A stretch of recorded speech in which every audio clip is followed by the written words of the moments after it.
when the whole world decided Queen Elizabeth II had misjudged a grieving nation, the flag over Buckingham Palace stayed down, and yet a private secretary later said she had already seen the one thing every columnist missed: 2 boys at a castle window, and a decision she had quietly made to protect them.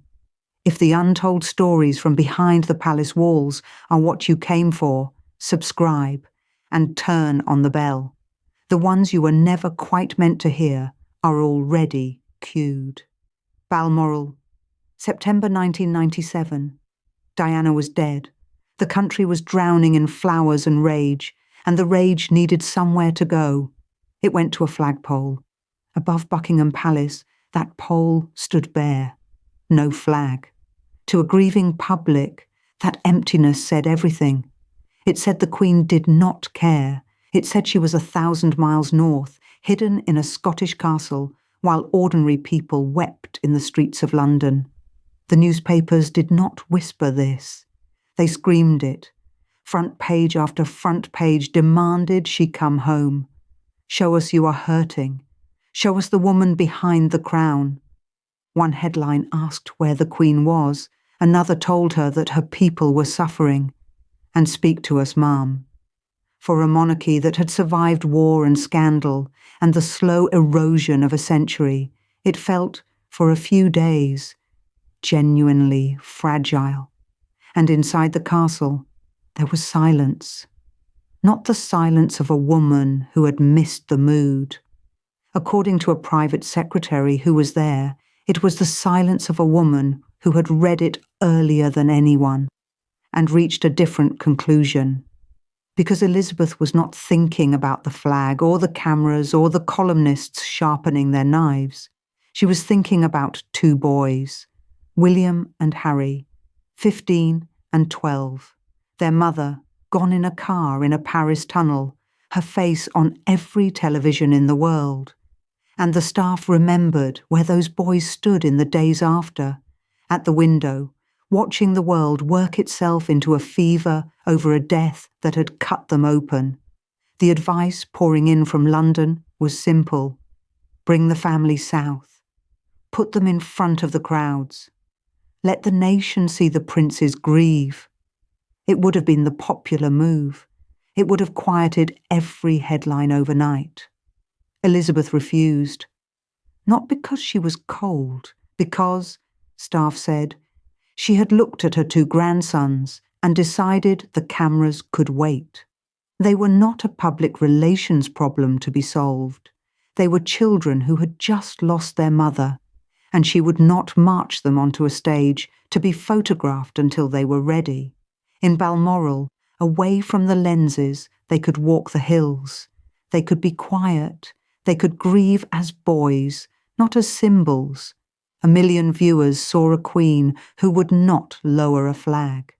The handful of people inside that castle saw a grandmother standing between 2 boys and the entire world. That is the gap. That is the whole story. Not the flag, the distance between what the country saw and what she actually did. Standing at a window no one else could see into, reading a room no one else had been let inside. If you grew up being told this was the moment the monarchy nearly broke, keep watching, because the people inside the castle tell it very differently. And here is the thing that should stop you. This was not the first time Elizabeth read a room years before anyone else caught up. It was the last. The instinct that looked so wrong in 1997 had been at work for more than 60 years, since before she ever expected to wear the crown at all. To understand it, you have to go back to a girl who was never supposed to be queen. Elizabeth was born a princess, yes, but a minor one. Her uncle was king in waiting. Her father was the spare, the second son, a shy man with a stammer who had no expectation of the throne and no wish for it. Elizabeth's life was mapped out as a comfortable royal footnote. Horses, country houses, a good marriage, not a coronation.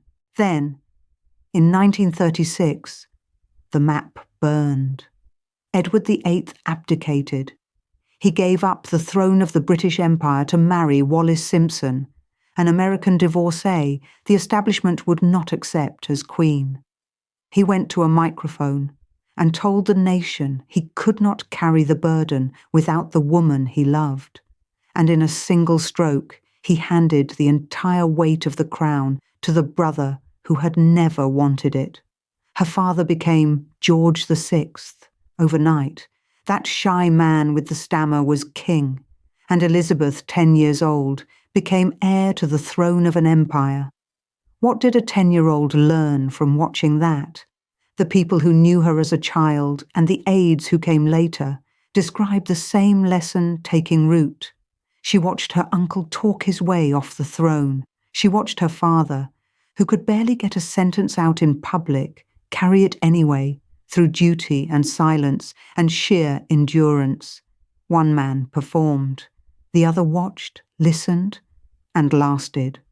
Elizabeth absorbed which of those two survived.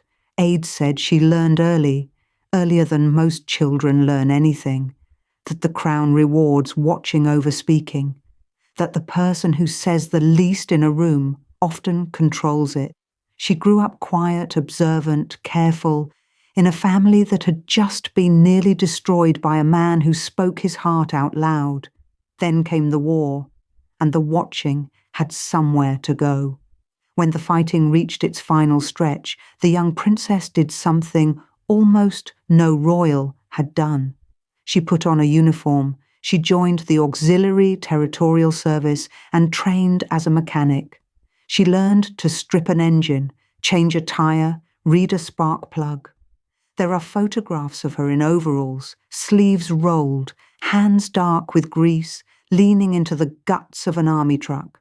And the courtiers around her noticed something that had nothing to do with engines. She remembered. She remembered the names of the other women in the unit. She remembered who was homesick, who had a brother at the front who was quietly struggling. In a world of people desperate to be seen by a princess, she was busy seeing them. That is the instinct forming in real time, not charm, not speeches, attention. The habit of walking into a room and quietly cataloguing everyone in it, every name, every mood, everything left unsaid. She was building a machine, and the machine was patience. Then in 1952, her father died, and it was her turn. Elizabeth came to the throne at 25 years old. She was in Kenya when the news reached her. She had climbed a tree a princess and come down a queen.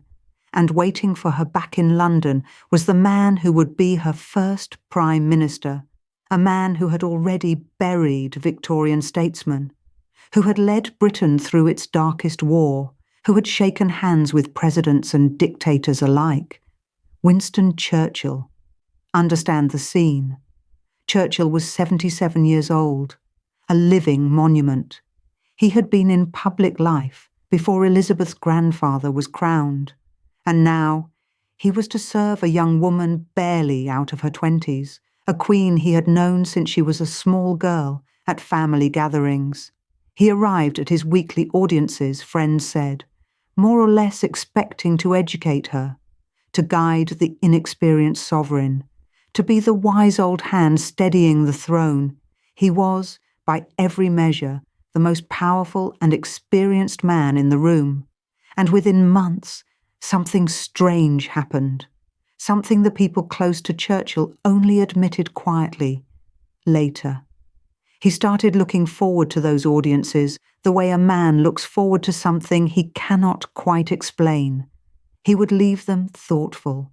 He, the greatest orator of the century, the man whose words had held a nation together in 1940, would come away from an hour with this young woman having done most of the talking and somehow feeling that she had been the one taking his measure, because she had. She did not lecture Churchill. She would not have dreamed of it, and she did not need to. She asked. She listened. She let the old lion roar.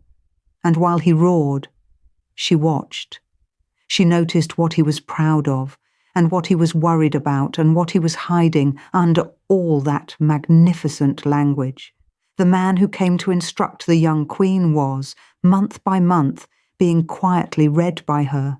So ask yourself who was really in charge of that first audience: the old lion, or the young woman listening, the man performing for the room, or the person watching him do it.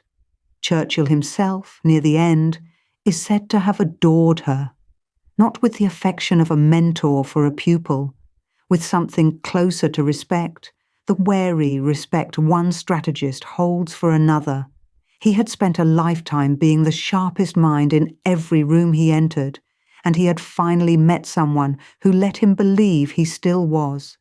That is the instrument at work, for the first time on the public stage. The girl who watched her uncle talk himself off a throne, the princess who remembered every name in the motor pool, the queen who let Winston Churchill teach her and learned him instead.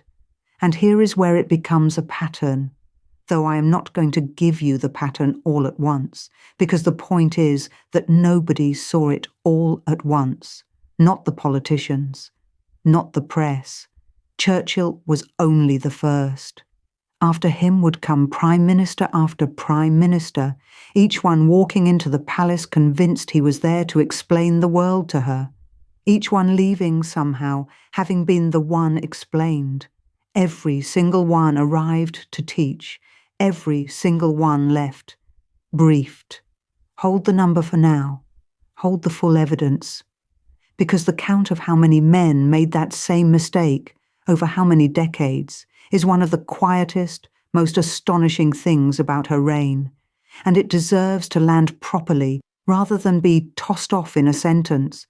What matters here is the shape of it, a woman whose great gift was never her voice, it was her stillness. In a century that worshipped the speech, the broadcast, the grand public gesture, Elizabeth had built her entire authority on the opposite instinct. Say less, watch more. Let the person performing exhaust himself while the person observing quietly wins. The one who watches outlasts the one who performs. She proved it on a shy king. She proved it in a motor pool. She proved it on Winston Churchill inside her first year on the throne, which is exactly why the story of the flag matters so much, because the very same instinct that made her unbeatable in a private audience, the silence, the reading, the refusal to perform on cue, is what looked, in the terrible summer of 1997, like a woman who had simply gotten it wrong. The nation wanted the performance. She gave them the stillness, and for a few days it very nearly cost her everything. We will come back to that castle window. We will come back to those two boys, and to the flag, and to what she did next, because the ending is not what the headlines promised, but the clearest proof of what she really was, the sharpest evidence that she saw problems before anyone else in the room even knew there was a problem, was never in London at all. It was at a dinner table. It was a night when the Queen said nothing whatsoever, and the silence itself moved the entire room. The staff who witnessed it had a name for what happened next. A footman remembered it exactly. The Queen would simply stop speaking, and the whole table would lean toward her, correcting itself, filling the quiet she had opened. She never raised her voice. She let the room do the work, and the staff learned to watch for that stillness the way sailors watch weather. Picture the scene: candlelight running down a long banquet table, silver, crystal, 40 guests mid-conversation, a minister leaning in to make a point he was rather pleased with. And then the Queen, halfway down the table, goes quiet, not cold, not offended, just still. She sets down her fork and waits. According to the footman, that was the moment everything shifted. The minister would hear his own words hanging in the air with no reply beneath them. He would slow down, reconsider. Sometimes he would talk himself out of the very thing he had come to say. The silence did what an argument never could. It gave him room to notice his own mistake. That is the instrument. Not a speech, not a rebuke, a pause, held a half-second longer than comfortable, and the whole social machinery of the table would tilt to fill it. Staff said she could redirect a conversation without ever entering it.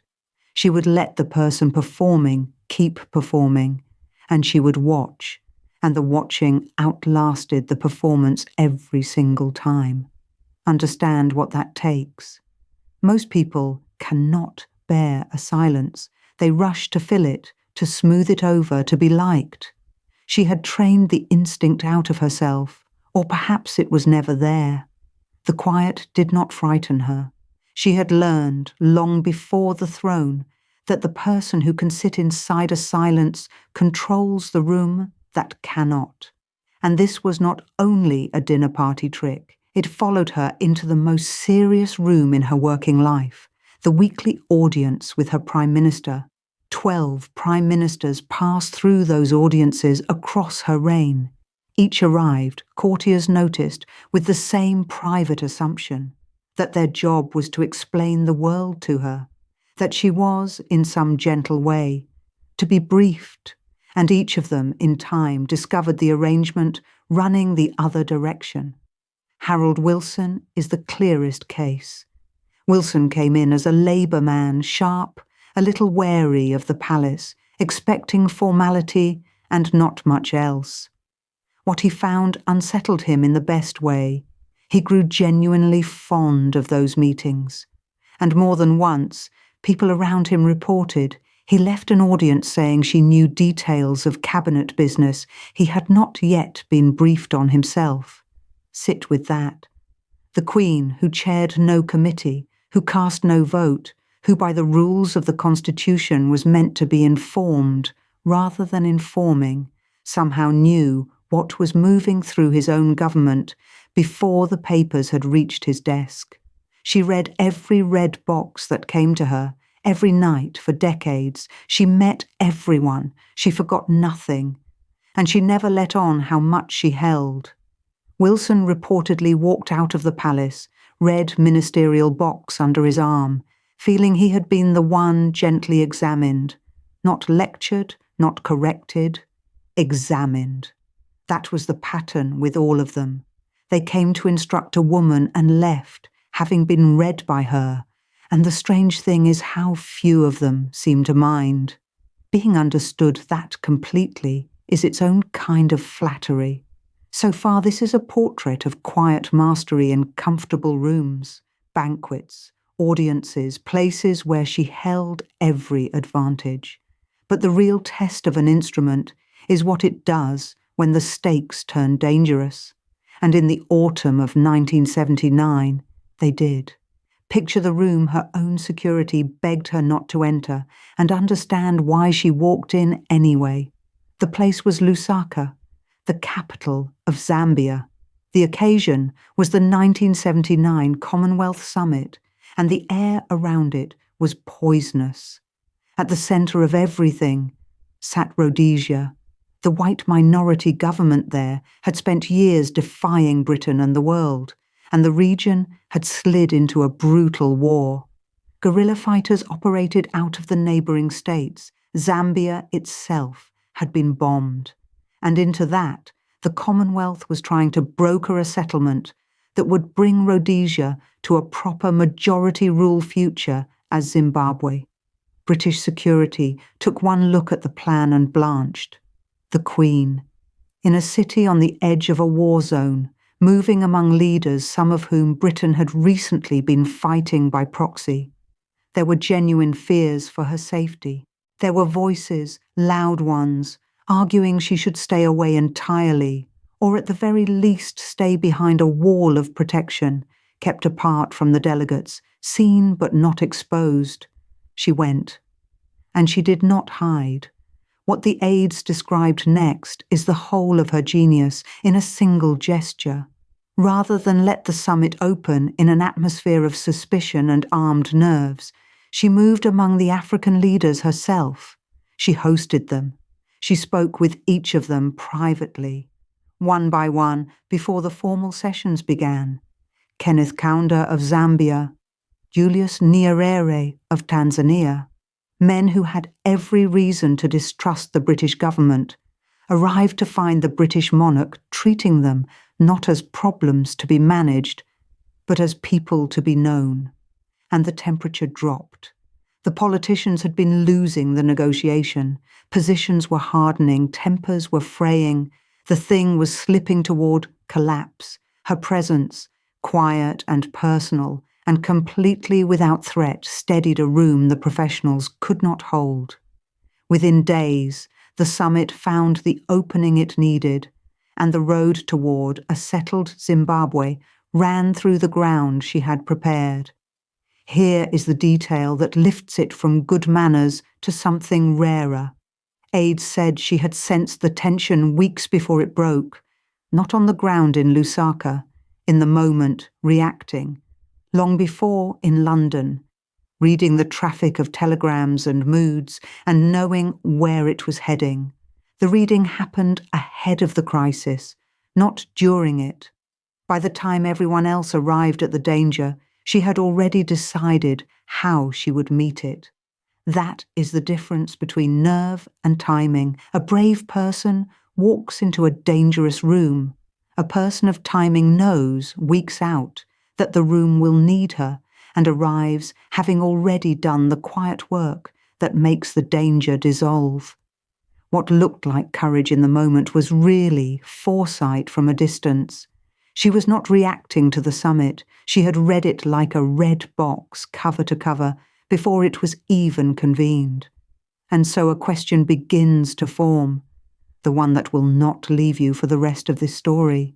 If she could read a foreign summit weeks before it exploded, if she could feel the pressure in a distant capital from a desk in London, then what about the rooms closest to her? What about her own family? Because here the portrait turns, and it turns painfully. The same discipline that made her unreadable in public, some who knew her privately suggested, made her distant at home. The instrument that steadied summits was, at its core, a refusal to intervene, a decision to watch and wait, and let the room correct itself. That works beautifully on a minister who talks too much. It works on a delegation that needs to feel respected. It does not always work on a grieving sister or an unhappy son. Now hold that same silence against a dinner where the person hurting was her own son, and ask what it cost her. Start with her sister.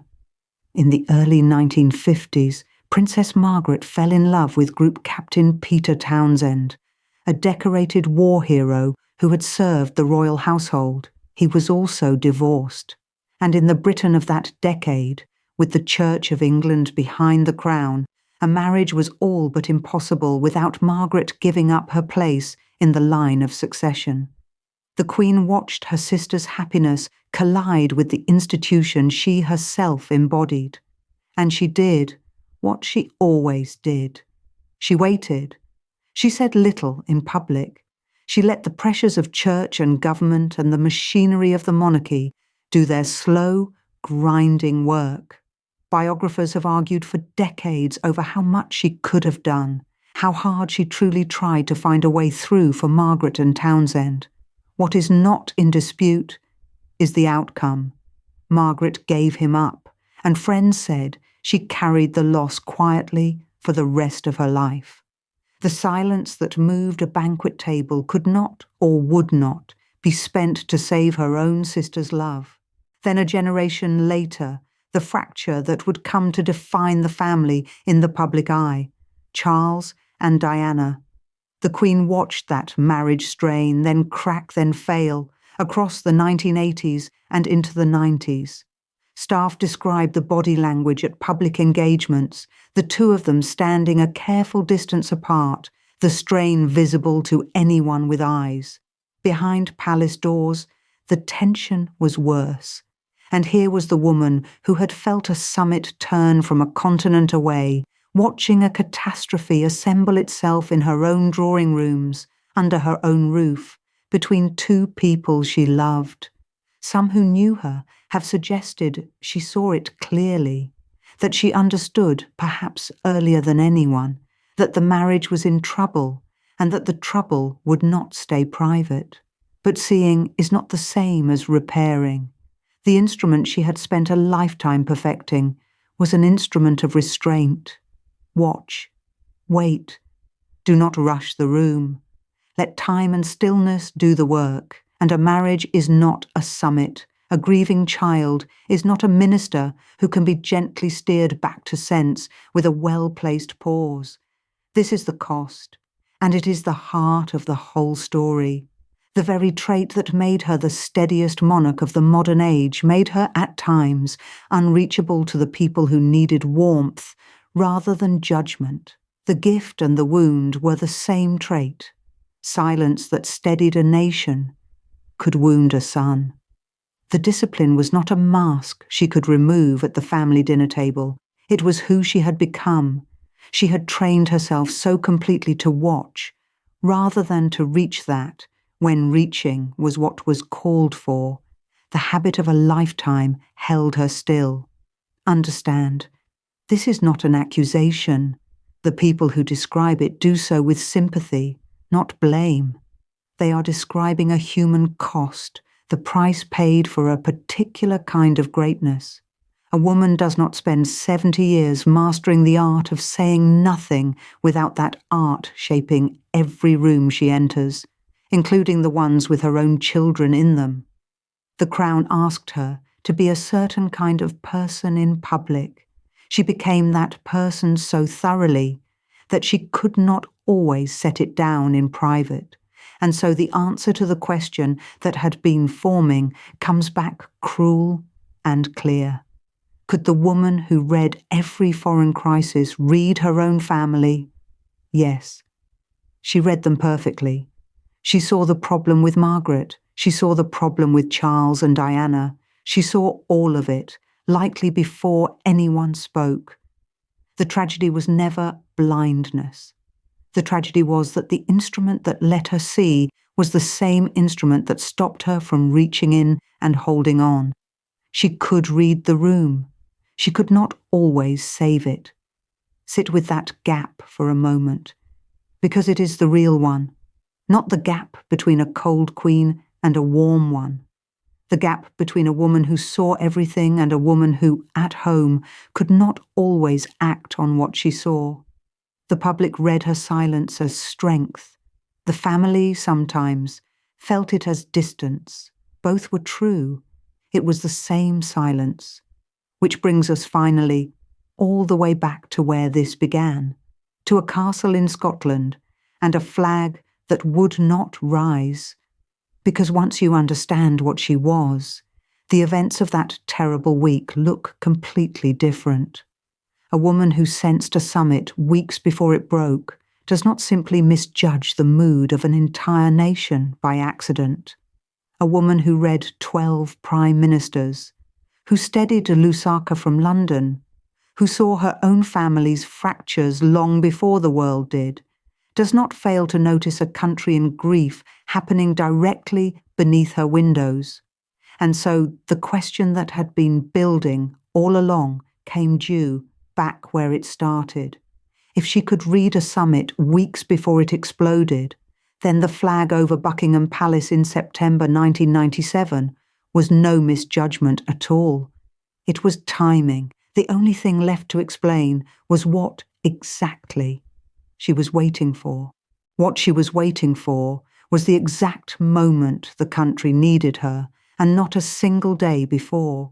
The lowered flag, staff insisted, was never neglect. It was a woman refusing to be rushed into a gesture until it would mean something, holding still while a nation and its newspapers screamed at her to move.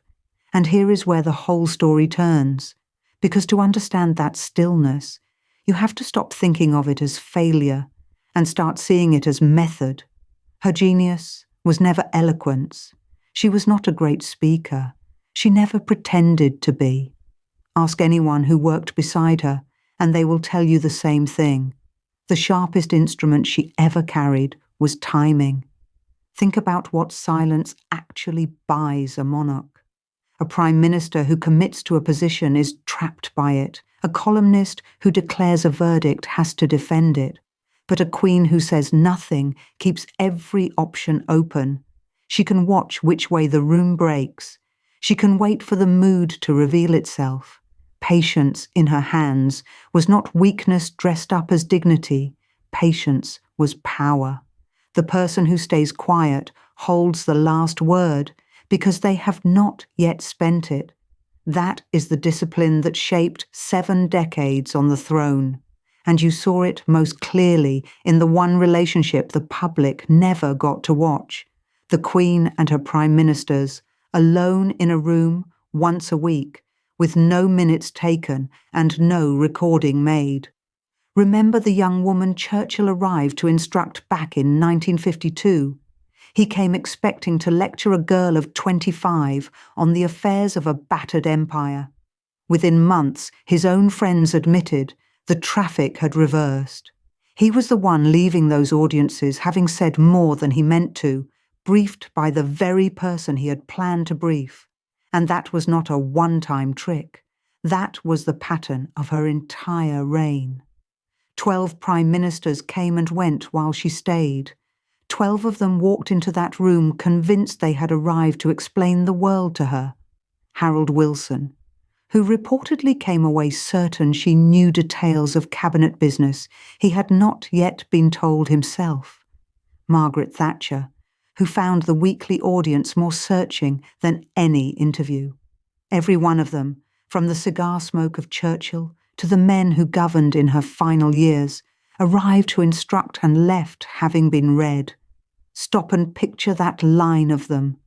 A whole century of British politics arriving one after another at the palace door, each certain he understood her, each leaving having revealed himself instead. They performed. She watched. And the person watching always outlasts the person performing. 12 prime ministers proved it, one at a time, without a single one of them quite noticing it happen. That is the woman standing at the castle in September 1997. Not a monarch who had lost her touch, a monarch doing the only thing she had ever done, waiting for the moment to be real before she moved into it. So let us go back to Balmoral and finish what began there. For days the flag stayed down. For days the papers howled about a cold, absent queen who did not understand her own people. And then, when she judged the hour had come, and not one moment sooner, she moved. She left the Highlands. Her car carried her south, back to London, back toward the crowds pressed against the railings and the tide of flowers rising at the palace gates, thousands of bouquets stacked against the iron, cards and candles, and the low murmur of a grieving city. The woman the newspapers had spent a week calling heartless drove straight into the heart of that grief. And here is the part I want you to watch closely. Watch what she did in public the day she finally moved, and decide for yourself whether it was ever coldness. As Diana's coffin passed before Buckingham Palace, Queen Elizabeth II bowed her head. A small movement, a tilt of the chin, the lowering of a gaze that had watched 12 governments come and go. For a sovereign, that bow was extraordinary. The monarch does not bow. The monarch is bowed to. And yet there she stood, inclining her head to her former daughter-in-law, in full view of the crowd and the cameras and the whole watching world. Then she went further than any of her advisers had strictly required. She sat at a desk and spoke to the nation on live television, not a recording to be edited. Live. Her voice steady, she spoke of Diana as a human being and as a grandmother's assessment of the mother of her grandchildren, choosing every word with the same care she had spent a lifetime learning. The address landed exactly as it needed to. The fever broke. The mood of the country, which had turned so sharply against her, turned back within the hour. And the timing of it all, staff said, was hers alone. Not the palace machine, not the panicked advisors, not the government urging her to react. Her. She had waited until the country was ready to receive her, and then she had given it precisely what it needed. A week too early, and the gesture would have looked like damage control. A week too late, and it would have looked like surrender. She found the 1 hour in between, the way she had always found it, and she stepped into it. Now go back to that window at Balmoral, and you will see something 1 million viewers in 1997 could not, because while the columnists were counting the days the flag stayed down, while they were building their case against a cold and distant queen, a private secretary later recalled what she had actually been doing inside the castle. She had noticed 2 boys at the window, William and Harry, 15 and 12, a future king and his younger brother, standing behind the glass, watching a nation turn their mother into a headline. And she had made a decision, not about flags, not about protocol, about them. She would keep those 2 boys away from the cameras until they were ready. She would not march them out to be photographed in their grief so the public could feel something. She put herself between her grandsons and the lenses, and she took every blow the press could throw in silence, rather than expose 2 children who had just lost their mother. That is what the flag was really about. That is what the delay was really about. What looked to the whole country like a queen who could not read the mood was a grandmother reading the only room that mattered to her, the one behind that window, the one no camera was allowed to reach. The nation saw coldness. The staff saw a woman absorbing an entire country's fury so that 2 boys did not have to. The window at Balmoral and the 2 children behind it was never coldness. It was a queen seeing the problem before anyone spoke and protecting the grandsons no camera was ever meant to touch. That is the gift the title promised you, and there it is. She had seen the real crisis before the newspapers even knew there was one. Not the crisis of the flag, the crisis of 2 orphaned boys about to be devoured by the very grief the public was performing.